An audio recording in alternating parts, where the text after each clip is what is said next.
Hello everyone, welcome back to my YouTube channel. My name is Cheng Nyak and this is Cheng Nyak YouTube channel, your trusted source for breaking news from South Sudan.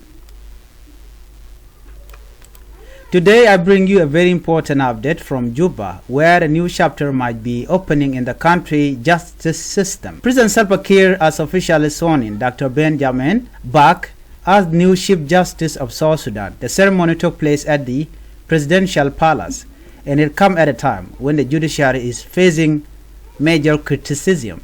During the ceremony, President Kiir raised serious concern about how the court have been working. He spoke openly about the delay in court cases, the lack of access to justice, especially for people living in rural areas, and the influence of politics on legal decisions. He said clearly, this must stop. The people of South Sudan deserve a judiciary that is independent, fair and accessible to everyone, no matter their status or location.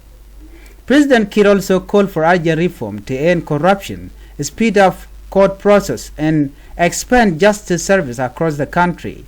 He made it clear that the new leadership must make sure the judiciary work without any political interference. After taking his words, Chief Justice Dengbull acknowledged the big task ahead.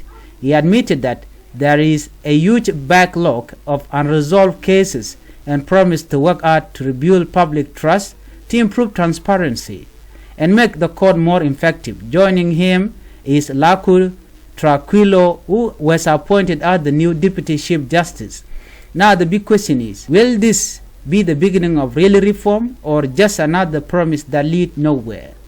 As for me, I believe this movement is important, but it is the action that follow that truly matter. I will continue to follow this story closely and keep you informed about what happens next.